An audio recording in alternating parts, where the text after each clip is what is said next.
الرحیم مولا صلی وسلم دائما ابدا علی حبیبک خیر خلق کلہم لا تعداد درود و سلام آپ صلی اللہ علیہ وآلہ وسلم پر اور کروڑوں رحمتوں کا نزول آپ کی آل اور اصحاب پر۔ السلام علیکم۔ اللہم صلی علی سیدنا محمد و آلہ و اطراطہ بعدد کل معلوم لک استغفر الذی لا الہ الا هو الحی القیوم وتوب علیہ یا حی یا قیوم۔ السلام علیکم ورحمۃ اللہ وبرکاتہ۔ ناظرین، مقالات حکمت میں ہم آپ کی خدمت میں حاضر ہیں اور صوفی برکت علی لدھانوی رحمۃ اللہ علیہ کی تصنیف مقالات حکمت، اس میں سے اقتباس آپ کی خدمت میں پیش کیا کرتے ہیں، اور آج بھی پچھلے سلسلے کو ہم کنٹینیو کر رہے ہیں کہ آپ صلی اللہ علیہ وآلہ وسلم کو اللہ تعالیٰ نے اپنا محبوب بنا کر بھیجا، اور آپ صلی اللہ علیہ وآلہ وسلم ہی نے ہمیں توحید سے متعارف کروایا۔ آپ فرماتے ہیں کہ اللہ واحد ہے، واحد لا شریک، کسی کو شریک مت بنا۔ اللہ کے محبوب سے محبت کرنا اگر کسی کے نزدیک شرک ہے تو بندگی کسے کہتے ہیں؟ آپ نے فرمایا جناب رسول اللہ صلی اللہ علیہ وآلہ وسلم ہی نے مخلوق کو توحید سے متعارف فرمایا۔ اس سے افضل اور کیا مقام ہو سکتا ہے؟ جناب رسول اللہ صلی اللہ علیہ وآلہ وسلم نے دو باتوں کی تعلیم دی، توحید اور عمل صالح۔ تیسری حجۃ الوداع کے دن فرمایا میں آخری نبی ہوں اور تم آخری امت، میرے بعد کوئی نبی نہیں اور تمہارے بعد کوئی امت نہیں۔ گویا میں آخری نبی ہوں اور تم آخری امت، یہ شرف کسی اور امت کو نصیب نہیں ہوا۔ یعنی کہ تین باتوں کی تاکید فرمائی، ایک تو توحید اور اس پہ عمل صالح۔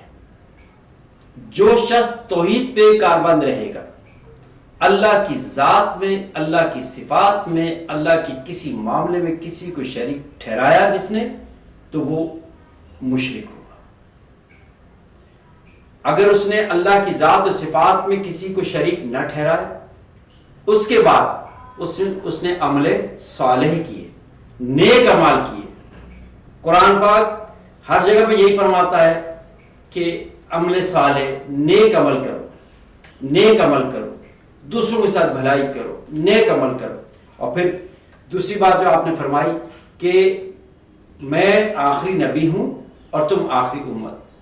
اس کائنات میں کسی کو یہ شرف حاصل نہیں ہوا سوائے اس امت کے کہ اللہ تعالیٰ نے اس کو آپ صلی اللہ علیہ وآلہ وسلم کی جو امت بنائی، آخری نبی اور آخری امت۔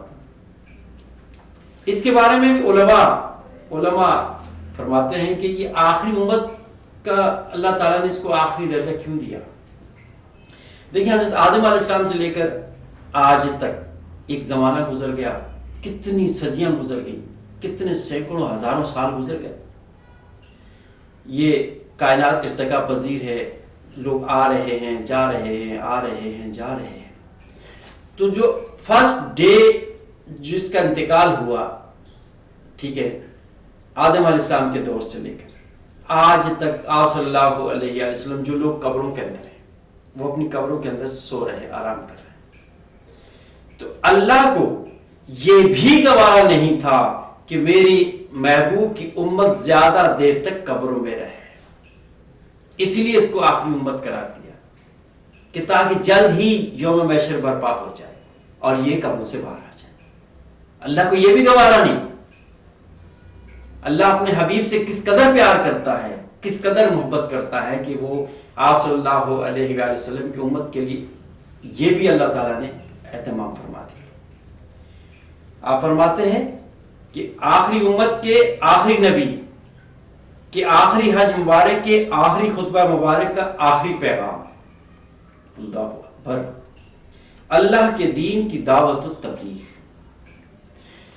یعنی کہ جو آخری نبی کہ آخری امت، آخری نبی کہ آخری خطبہ حجۃ الوداع میں آپ نے فرمایا کہ جو آخری جو میسج ہے وہ یہی ہے کہ اللہ کے دین کی دعوت و تبلیغ کرنی ہے، اللہ کے دین کو پہنچانا ہے، اس دنیا کے کونے کونے میں اللہ کے دین کی تبلیغ کرنی ہے، اللہ کے پیغام کو، اللہ کی وحدانیت کو، اللہ کی توحید کو اور آپ صلی اللہ علیہ وآلہ وسلم کی رسالت کو دنیا کی ہر کونے میں پہنچانی ہے، تاکہ کل یوم محشر کوئی شخص کھڑا ہو کر یہ نہ کہے کہ یا اللہ مجھے تو اس کا علم ہی نہیں کہ آپ نبی تھے۔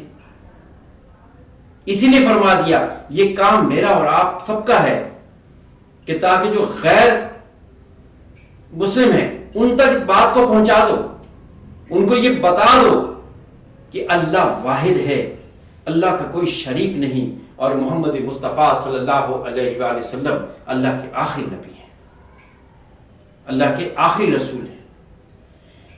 یہ اپنی ذمہ داری دوسروں تک پہنچانی ہے، دوسروں کو بتانا ہے، قیامت تک آپ نے یہی کام کرنا ہے۔ اس امت کے لیے ایک ہی کام ذمہ لگا دیا اللہ تعالیٰ نے، وہ ایک ہی کام کرنا ہے کہ دعوت و تبلیغ کرنا ہے، دوسروں تک پہنچانا ہے۔ تو اللہ ہمیں عمل کی توفیق عطا فرمائے۔ لیں گے ایک چھوٹا سا بریک۔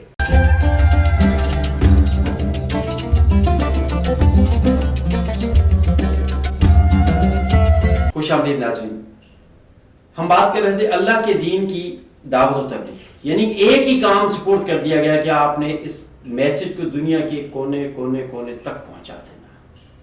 آپ فرماتے ہیں کہ اللہ ہادی ہے اور مہدی رسول اللہ صلی اللہ علیہ وآلہ وسلم۔ مہدی ہی دنیا کو بتایا کہ اللہ ہادی ہے، اور قرآن کریم کتاب الہدا ہے، اللہ اکبر، اور مہدی کی ابتدا ہادی ہی کی ابتدا ہے، اور ہادی رہنما فرماتے ہیں کہ مہدی پیشوائی نہ ہدایت کی انتہا نہ پیشوائی کی، ہمہ وقت جاری حرف حرف پڑھ لکھ یا صفات کی گردانی کر، جس نے بھی کسی منزل کو طے کیا ہادی ہی کی محبت سے طے کیا، اللہ اکبر۔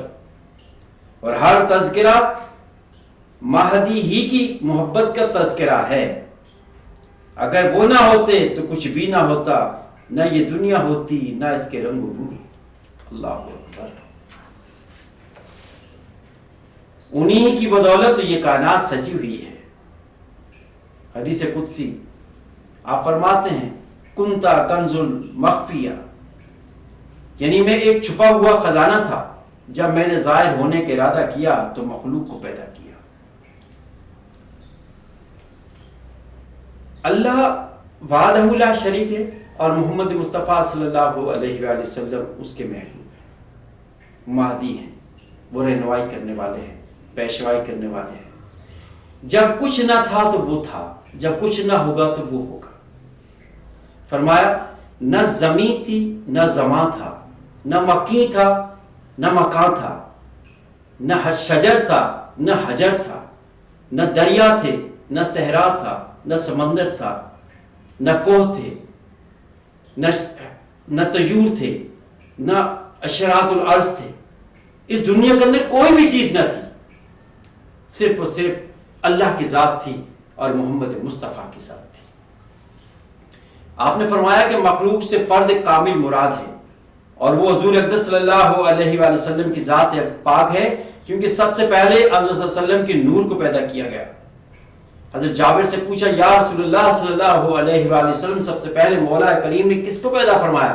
آپ فرماتے ہیں کہ جابر اللہ تبارک و تعالیٰ نے ہر شے سے پہلے تمہارے نبی کے نور کو پیدا کیا، اپنے نور سے، اور اس وقت نہ لو تھی نہ قلم، نہ جنت نہ دوزخ، نہ آسمان نہ فرشتہ، نہ زمین نہ سورج، نہ چاند نہ جن نہ انسان۔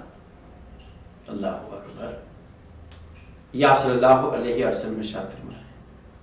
حضرت عبد الرزاق نے اپنی سند کے ساتھ حضرت ابن عبداللہ انصاری سے روایت کیا ہے کہ میں نے عرض کیا میرے ماں باپ آپ صلی اللہ علیہ وآلہ وسلم پہ فدا ہو، مجھ کو خبر دیجئے کہ سب سے پہلے اللہ تعالیٰ نے کون سی چیز پیدا کی؟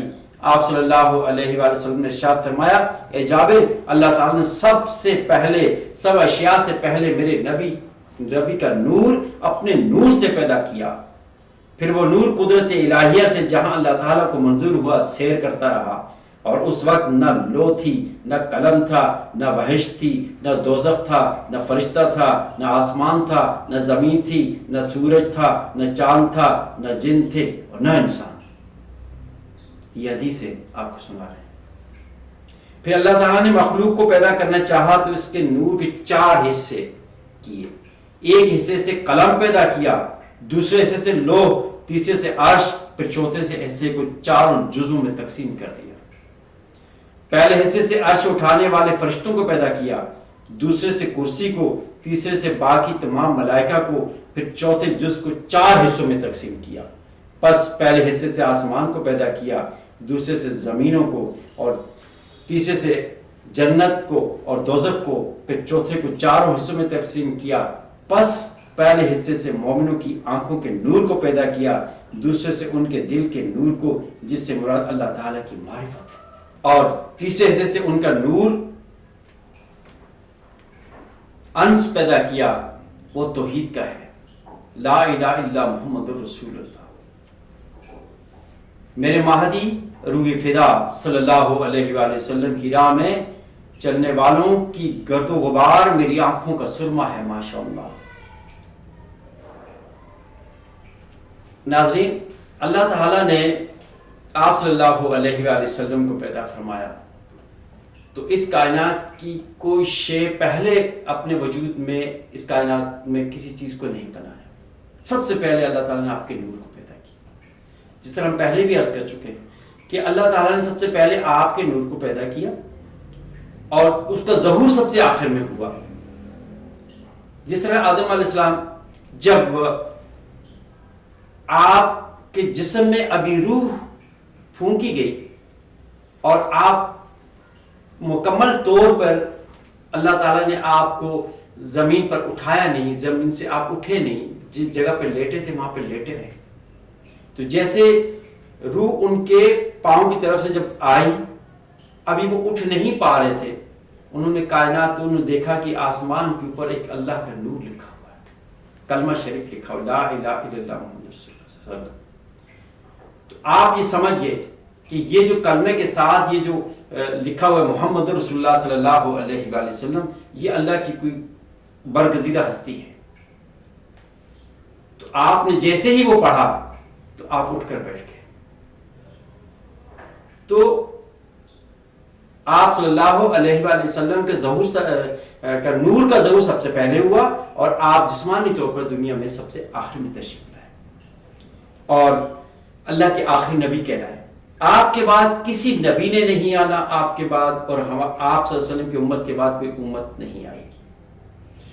تو تقاضا یہ ہے، اس دور کا یہ تقاضا یہ ہے کہ اللہ سے محبت کی جائے اور اس کے نبی سے محبت کی جائے، اللہ کی اطاعت کی جائے اور اس کے رسول کی اطاعت کی جائے، اور اللہ کا پیغام اور اس کے رسول کا پیغام پوری دنیا میں عام کیا جائے۔ ہمارے اسکولز کے اندر، کالجز کے اندر، گھروں کے اندر، محلوں کے اندر، محلات کے اندر، جہاں جہاں بھی کوئی اس بات کو سن لے، اس میسج کو سن لے کہ آخری حجۃ الوداع کا جو میسج تھا وہ یہی تھا کہ دعوت و تبلیغ، کہ اللہ کے دین کو دوسروں تک پہنچاتا، وما علینا الا البلاغ۔